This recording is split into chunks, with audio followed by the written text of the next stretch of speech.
मैं पिछलियां 2 वीडियो ਦੇ ਵਿੱਚ ਤੁਹਾਡੇ ਨਾਲ ਡਿਸਕਸ ਕੀਤਾ ਕਿ NRI ਔਰ PIO ਕਿਹੜੀ ਜ਼ਮੀਨ ਅਚਲ ਜ਼ਮੀਨ ਇਮੂਵੇਬਲ ਪ੍ਰਾਪਰਟੀ ਇੰਡੀਆ ਦੇ ਵਿੱਚ ਖਰੀਦ ਸਕਦੇ ਨੇ, ਉਸ ਦੇ ਬਾਰੇ ਕਾਨੂੰਨ ਕੀ ਹੈ। ਮੈਨੂੰ ਬਹੁਤ ਕੁਐਸਚਨ ਬਹੁਤ ਪ੍ਰਸ਼ਨ ਲੋਕਾਂ ਵੱਲੋਂ ਪੁੱਛੇ ਗਏ ਤੇ ਉਹਨਾਂ ਵਿੱਚੋਂ ਮੈਂ 5 ਪ੍ਰਸ਼ਨ ਜਿਹੜੇ ਨੇ ਉਹ ਸਿਲੈਕਟ ਕੀਤੇ ਨੇ। ਆਪਾਂ ਉਹਨਾਂ 5 ਪ੍ਰਸ਼ਨਾਂ ਬਾਰੇ ਪਹਿਲਾਂ ਤਾਂ ਜਾਣਕਾਰੀ ਲੈਂਦੇ ਹਾਂ। ਉਹ ਕਿਹੜੇ 5 ਕੁਐਸਚਨ ਜਾਂ 5 ਪ੍ਰਸ਼ਨ ਕਿਹੜੇ ਨੇ। ਪਹਿਲਾ ਕਿ ਇੱਕ ਕੁਐਸਚਨ ਇਹ ਆਇਆ ਕਿ ਮੈਂ NRI ਹਾਂ, ਮੈਂ ਇੰਡੀਆ ਦੇ ਵਿੱਚ ਆ ਜਾਣਾ, 182 ਦਿਨ ਰਹਿਣਾ, ਮੈਂ ਆਪਣਾ NRI ਦਾ ਸਟੇਟਸ ਖਤਮ ਕਰ ਦਿੰਦਾ ਤੇ ਇੰਡੀਅਨ ਰੈਜ਼ੀਡੈਂਟ ਬਣ ਜਾਣਾ। ਇੰਡੀਅਨ ਸਿਟੀਜ਼ਨ ਤਾਂ ਮੈਂ ਪਹਿਲਾਂ ਹੀ ਹੈਗਾ ਤੇ ਮੈਂ ਐਗਰੀਕਲਚਰ ਜ਼ਮੀਨ ਖਰੀਦ ਲੈਣਾ। ਕੀ ਇਹ ਠੀਕ ਹੈ ਜਾਂ ਗਲਤ ਹੈ। ਦੂਸਰਾ ਕੁਐਸਚਨ ਆਉਂਦਾ ਕਿ ਮੈਂ ਐਜ਼ NRI ਜਾਂ PIO ਆਪਣੇ ਪੇਰੈਂਟਸ ਜਿਹੜੇ ਕਿ ਇੰਡੀਅਨ ਸਿਟੀਜ਼ਨ ਨੇ, ਇੰਡੀਅਨ ਰੈਜ਼ੀਡੈਂਟ ਨੇ, ਉਹਨਾਂ ਨੂੰ ਪੈਸੇ ਭੇਜਣੇ ਸ਼ੁਰੂ ਕਰ ਦੇਣਾ ਤੇ ਮੇਰੇ ਪੇਰੈਂਟਸ ਜਿਹੜੇ ਨੇ, ਮੇਰਾ ਮਾਂ ਮੇਰਾ ਬਾਪ, ਉਹ ਇੱਥੇ ਉਸ ਗਿਫਟ ਦਿੱਤੇ ਹੋਏ ਪੈਸਿਆਂ ਦੇ ਨਾਲ ਐਗਰੀਕਲਚਰ ਲੈਂਡ ਜਾਂ ਪਲਾਂਟੇਸ਼ਨ ਪ੍ਰਾਪਰਟੀ ਜਾਂ ਫਾਰਮ ਹਾਊਸ ਖਰੀਦ ਲੈਂਦੇ ਨੇ, ਤਾਂ ਕੀ ਮੈਂ ਉਹਨਾਂ ਦੀ ਇਨਹੈਰੀਟੈਂਸ ਤੋਂ ਉਹ ਪ੍ਰਾਪਰਟੀ ਲੈ ਸਕਦਾ। ਤੀਸਰਾ ਕੁਐਸਚਨ ਆਇਆ ਕਿ ਮੈਂ ਇੰਡੀਆ ਦੇ ਵਿੱਚ ਰਹਿੰਦਾ ਸੀ, ਇੰਡੀਅਨ ਰੈਜ਼ੀਡੈਂਟ ਸੀ, ਇੰਡੀਅਨ ਸਿਟੀਜ਼ਨ ਸੀ, ਮੈਂ ਕੋਈ ਜ਼ਮੀਨ ਖਰੀਦ ਲਈ ਜਿਹੜੀ ਕਿ ਐਗਰੀਕਲਚਰ ਪ੍ਰਾਪਰਟੀ ਸੀ ਜਾਂ ਪਲਾਂਟੇਸ਼ਨ ਪ੍ਰਾਪਰਟੀ ਸੀ ਜਾਂ ਫਾਰਮ ਹਾਊਸ ਸੀ। ਹੁਣ ਮੈਂ NRI ਦਾ ਸਟੇਟਸ ਅਕਵਾਇਰ ਕਰ ਲਿਆ ਤੇ ਕੀ ਮੈਂ ਉਹ ਪ੍ਰਾਪਰਟੀ ਨੂੰ ਹੁਣ ਵੇਚ ਸਕਦਾ, ਤੇ ਜੇ ਵੇਚ ਸਕਦਾ ਤਾਂ ਕੀ ਪ੍ਰੋਸੀਜਰ ਹੈ। ਔਰ ਉਸ ਤੋਂ ਬਹੁਤ ਅਹਿਮ ਅਗਲਾ ਕੁਐਸਚਨ ਹੈ, ਅਗਲਾ ਪ੍ਰਸ਼ਨ ਕੀ ਹੈ ਕਿ ਇੱਥੇ ਕੋਈ ਬਿਲਡਰ ਨੇ ਫਲੈਟ ਵੇਚਣੇ ਸ਼ੁਰੂ ਕਰ ਦਿੱਤੇ, ਮੈਂ NRI ਜਾਂ PIO ਦੇ ਤੌਰ ਤੇ ਉਸ ਫਲੈਟ ਦੀ ਬੁਕਿੰਗ ਕਰਾਤੀ, ਕੁਝ ਪੈਸੇ ਐਡਵਾਂਸ, ਜਿਹਨੂੰ ਆਪਾਂ ਅਰਨੈਸ ਮਨੀ ਕਹਿ ਲਈਏ, ਐਡਵਾਂਸ ਮਨੀ ਕਹਿ ਲਈਏ, ਪੇਸ਼ਗੀ ਦੀ ਰਕਮ ਕਹਿ ਲਈਏ, ਉਹ ਦੇ ਦਿੱਤੀ। ਬਾਅਦ ਦੇ ਵਿੱਚ ਉਹ ਬਿਲਡਰ ਡਿਫਾਲਟਰ ਹੋ ਗਿਆ ਜਾਂ ਕਿਸੇ ਕਾਰਨਵਸ਼ ਉਹ ਅਲਾਟਮੈਂਟ ਨਹੀਂ ਹੋਈ, ਚਾਹੇ ਉਹ ਫਲੈਟ ਹੈ, ਚਾਹੇ ਪਲਾਟ ਹੈ, ਚਾਹੇ ਉਹ ਕਮਰਸ਼ੀਅਲ ਪ੍ਰਾਪਰਟੀ ਹੈ। ਉਹ ਕੀ ਮੈਂ ਐਡਵਾਂਸ ਪੈਸੇ ਜਿਹੜੇ ਮੈਂ ਪੇ ਕੀਤੇ ਸੀ ਜਾਂ ਪੇਸ਼ਗੀ ਰਕਮ ਦਿੱਤੀ ਸੀ, ਕੀ ਮੈਂ ਉਹ ਵਾਪਸ ਲੈ ਸਕਦਾ। ਜੇ ਲੈ ਸਕਦਾ ਤਾਂ ਕੀ ਤਰੀਕਾ ਹੈ ਉਸ ਦਾ ਵਾਪਸ ਲੈਣ ਦਾ। ਹੁਣ ਆਪਾਂ ਆਉਣੇ ਆ ਪਹਿਲੇ ਕੁਐਸਚਨ ਤੇ। ਪਹਿਲਾ ਪ੍ਰਸ਼ਨ ਕੀ ਹੈ ਕਿ ਮੈਂ NRI ਜਾਂ PIO ਹਾਂ, ਮੈਂ ਇੰਡੀਆ ਦੇ ਵਿੱਚ ਵਾਪਸ ਆ ਜਾਣਾ, ਮੈਂ ਆਪਣਾ NRI ਵਾਲਾ ਸਟੇਟਸ ਖਤਮ ਕਰਦਾ। ਇੱਥੇ PIO ਨਹੀਂ ਗੱਲ ਕਰ ਰਿਹਾ, ਮੈਂ ਸਿਰਫ ਇਕੱਲੇ NRI ਦੀ ਗੱਲ ਕਰ ਰਿਹਾ ਤੇ ਆ ਕੇ 182 ਦਿਨ ਇੰਡੀਆ ਦੇ ਵਿੱਚ ਰਹਿਣਾ, ਮੈਂ ਆਪਣਾ ਰੈਜ਼ੀਡੈਂਟ ਸਟੇਟਸ ਦੁਬਾਰਾ ਇੰਡੀਆ ਦਾ ਅਕਵਾਇਰ ਕਰ ਲੈਣਾ ਤੇ ਉਸ ਤੋਂ ਬਾਅਦ ਮੈਂ ਐਗਰੀਕਲਚਰ ਪ੍ਰਾਪਰਟੀ ਖਰੀਦਦਾ, ਐਗਰੀਕਲਚਰ ਪ੍ਰਾਪਰਟੀ ਜਾਂ ਪਲਾਂਟੇਸ਼ਨ ਪ੍ਰਾਪਰਟੀ ਜਾਂ ਫਾਰਮ ਹਾਊਸ ਖਰੀਦ ਲੈਣਾ। ਖਰੀਦਣ ਤੋਂ ਬਾਅਦ ਮੈਂ ਵਾਪਸ ਚਲਾ ਜਾਣਾ, ਜਾ ਕੇ ਦੁਬਾਰਾ NRI ਦਾ ਸਟੇਟਸ ਅਕਵਾਇਰ ਕਰ ਲੈਣਾ। ਕੀ ਇਹ ਵੈਲਿਡ ਹੈ? ਤਾਂ ਮੇਰੀ ਸਮਝ ਮੁਤਾਬਕ, ਜੋ ਮੈਂ ਕਾਨੂੰਨ ਨੂੰ ਸਮਝਦਾ, ਇਹ ਵੈਲਿਡ ਨਹੀਂ ਹੈ, ਕਿਉਂਕਿ ਕਾਨੂੰਨ ਦੇ ਵਿੱਚ ਕਲੀਅਰ ਹੈ ਕਿ ਜੋ ਤੁਸੀਂ ਡਾਇਰੈਕਟਲੀ ਨਹੀਂ ਕਰ ਸਕਦੇ ਉਹ ਇਨਡਾਇਰੈਕਟਲੀ ਵੀ ਨਹੀਂ ਕਰ ਸਕਦੇ। ਤਾਂ ਇੱਥੇ ਕੀ ਹੋਇਆ, ਸਾਫ਼ ਪਤਾ ਲੱਗਦਾ ਤੁਹਾਡੀ ਇਸ ਟ੍ਰਾਂਜੈਕਸ਼ਨ ਤੋਂ, ਤੁਹਾਡੀ ਇਸ ਮੂਵਮੈਂਟ ਤੋਂ, ਕਿ ਤੁਸੀਂ ਇਨਡਾਇਰੈਕਟ ਵੇ ਨਾਲ ਉਹ ਕੰਮ ਕਰਨ ਜਾ ਰਹੇ ਹੋ ਕਾਨੂੰਨ ਨੂੰ ਪਛਾੜਨ ਲਈ ਜਿਹੜਾ ਤੁਸੀਂ ਡਾਇਰੈਕਟਲੀ ਨਹੀਂ ਕਰ ਸਕਦੇ।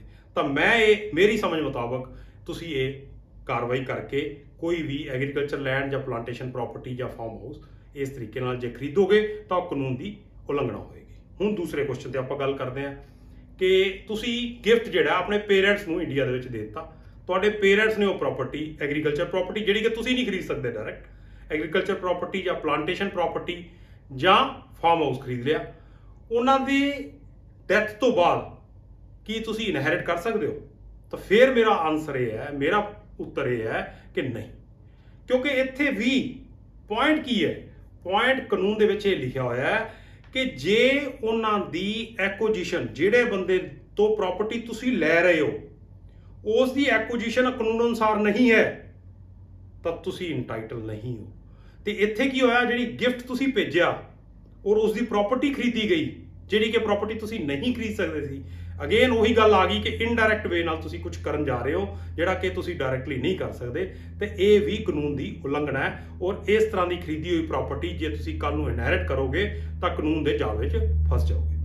ਹੁਣ ਤੀਜੀ ਗੱਲ ਆ ਗਈ ਕਿ ਮੈਂ ਇੰਡੀਆ ਦੇ ਵਿੱਚ ਸੀ, ਇੰਡੀਅਨ ਸਿਟੀਜ਼ਨ ਸੀ, ਇੰਡੀਅਨ ਰੈਜ਼ੀਡੈਂਟ ਸੀ, ਉਸ ਟਾਈਮ ਤੇ ਮੈਂ ਇਹ ਐਗਰੀਕਲਚਰ ਪ੍ਰਾਪਰਟੀ ਜਾਂ ਪਲਾਂਟੇਸ਼ਨ ਪ੍ਰਾਪਰਟੀ ਜਾਂ ਫਾਰਮ ਹਾਊਸ ਖਰੀਦ ਲਿਆ। ਉਸ ਤੋਂ ਬਾਅਦ ਮੈਂ ਵਿਦੇਸ਼ ਚਲਾ ਗਿਆ, ਵਿਦੇਸ਼ ਜਾ ਕੇ ਮੈਂ ਨਾਨ ਰੈਜ਼ੀਡੈਂਟ ਇੰਡੀਅਨ ਦਾ ਸਟੇਟਸ ਅਕਵਾਇਰ ਕਰ ਲਿਆ ਜਾਂ ਮੇਬੀ PIO ਦਾ ਸਟੇਟਸ ਵੀ ਅਕਵਾਇਰ ਕਰ ਲਿਆ। ਤਾਂ ਕੀ ਮੈਂ ਉਹ ਪ੍ਰਾਪਰਟੀ ਇੰਡੀਆ ਦੇ ਵਿੱਚ ਵੇਚ ਸਕਦਾ? ਹਾਂ, ਬਿਲਕੁਲ ਵੇਚ ਸਕਦੇ ਹੋ, ਪਰ ਕੰਡੀਸ਼ਨ ਕੀ ਹੈ ਉੱਥੇ ਤੁਸੀਂ ਇਹ ਪ੍ਰਾਪਰਟੀ NRI ਦੀ ਗੱਲ ਕਰ ਰਿਹਾ ਹੁਣ ਇੱਥੇ PIO ਦੀ ਗੱਲ ਨਹੀਂ ਕਰ ਰਿਹਾ। NRI ਜਿਹੜਾ ਹੈ ਉਹ ਪ੍ਰਾਪਰਟੀ ਵੇਚ ਸਕਦਾ ਹੈ, ਬਟ ਇੰਡੀਅਨ ਰੈਜ਼ੀਡੈਂਟ ਨੂੰ ਵੇਚ ਸਕਦਾ ਹੈ, ਔਰ ਉਸਦੇ ਪੈਸੇ ਉਹ ਚੈਨਲਾਈਜ਼ ਕਰ ਸਕਦਾ ਹੈ ਜਿਹੜੇ ਪ੍ਰੋਸੈਸਿਸ ਆਲਰੇਡੀ ਕਾਨੂੰਨ ਮੁਤਾਬਕ ਐਕਸੈਪਟਡ ਨੇ। ਉਹ ਜੇ ਉਸਦਾ ਆਪਣਾ ਅਕਾਊਂਟ ਹੈ, ਉਸ ਅਕਾਊਂਟ ਵਿੱਚ ਉਹ ਕ੍ਰੈਡਿਟ ਕਰਵਾ ਕੇ ਟ੍ਰਾਂਸਫਰ ਕਰ ਸਕਦਾ ਹੈ। ਪਰ ਉਹ ਜੋ ਕਾਨੂੰਨਨ ਪਰਮਿਸਿਬਲ ਹੈ ਇੱਕ NRI ਨੂੰ ਇੰਡੀਆ ਵਿੱਚੋਂ ਬਾਹਰ ਪੈਸਾ ਲੈ ਕੇ ਜਾਣ ਦਾ, ਉਸ ਤਰੀਕੇ ਨਾਲ ਉਹ ਪੈਸੇ ਆਪਣੇ ਲੈ ਜਾ ਸਕਦਾ ਹੈ with certain higher limits, permissible limits. ਹੁਣ ਆ ਗਈ ਅਗਲੀ ਗੱਲ, ਫਲੈਟ ਬੁੱਕ ਕਰਾ ਲਿਆ ਜਾਂ ਪਲਾਟ ਬੁੱਕ ਕਰਾ ਲਿਆ ਜਾਂ ਕੋਈ ਕਮਰਸ਼ੀਅਲ ਬੁੱਕ ਪ੍ਰਾਪਰਟੀ ਬੁੱਕ ਕਰਾ ਲਈ, ਪੇਸ਼ਗੀ ਅਮਾਊਂਟ ਦੇ ਦਿੱਤਾ, ਪੇਸ਼ਗੀ ਰਕਮ ਦੇ ਦਿੱਤੀ ਜਾਂ ਅਰਨੈਸਟ ਮਨੀ ਦੇ ਦਿੱਤੀ, ਪਰ ਕਿਸੇ ਕਾਰਨਵਸ਼ ਉਹ ਤੁਹਾਡੀ ਟ੍ਰਾਂਜੈਕਸ਼ਨ ਫਾਈਨਲ ਨਹੀਂ ਹੋਈ, ਤਾਂ ਉਹ ਪੈਸੇ ਤੁਹਾਨੂੰ ਰਿਫੰਡ ਮਿਲ ਗਿਆ। ਇਹ ਇੱਕ ਤਰ੍ਹਾਂ ਦਾ ਰਿਫੰਡ ਹੈ ਤੁਹਾਡਾ, ਤੁਸੀਂ ਰਿਫੰਡ ਲੈ ਸਕਦੇ ਹੋ, ਔਰ ਉਹ ਰਿਫੰਡ ਤੁਹਾਡੇ ਉਸੇ ਅਕਾਊਂਟ ਦੇ ਵਿੱਚ ਜਾਏਗਾ ਜਿਹੜੇ ਅਕਾਊਂਟ ਦੇ ਥਰੂ ਤੁਸੀਂ ਪੇਮੈਂਟ ਕੀਤੀ ਹੈ। ਹੁਣ ਇੱਥੇ ਕੀ ਗੱਲ ਆ ਗਈ ਕਿ ਜਦੋਂ ਤੁਸੀਂ ਉਹ ਪੇਸ਼ਗੀ ਰਕਮ, ਅਰਨੈਸਟ ਮਨੀ, ਐਡਵਾਂਸ ਪੈਸੇ ਜੇ ਸਹੀ ਢੰਗ ਨਾਲ ਦਿੱਤੇ ਨੇ ਤਾਂ ਹੀ ਤੁਸੀਂ ਵਾਪਸ ਲੈ ਸਕਦੇ ਹੋ। ਆਪਣੇ ਥਰੂ ਬੈਂਕਿੰਗ ਚੈਨਲ ਵੀ ਵਾਪਸ ਲੈ ਕੇ ਜਾ ਸਕਦੇ ਹੋ। ਤੁਸੀਂ ਉਹ ਆਪਣੇ NRI ਅਕਾਊਂਟ ਦੇ ਵਿੱਚੋਂ ਵੀ ਵਾਪਸ ਲੈ ਕੇ ਜਾ ਸਕਦੇ ਹੋ, ਜਿਵੇਂ NRE ਜਾਂ FCNR ਅਕਾਊਂਟ ਨੇ ਜਿਹੜੇ, ਉਹਨਾਂ ਦੇ ਥਰੂ ਵੀ ਵਾਪਸ ਲੈ ਕੇ ਜਾ ਸਕਦੇ ਹੋ। ਪਰ ਕੰਡੀਸ਼ਨ ਕੀ ਹੈ ਕਿ ਤੁਹਾਡਾ ਜਿਹੜਾ ਓਰੀਜਨਲ ਅਮਾਊਂਟ ਆਇਆ ਉਹ ਥਰੂ ਪ੍ਰੋਪਰ ਚੈਨਲ ਆਇਆ ਹੋਵੇ, ਜਿਹੜੇ ਕਿ ਚੈਨਲ ਪਰਮਿਸਿਬਲ ਨੇ।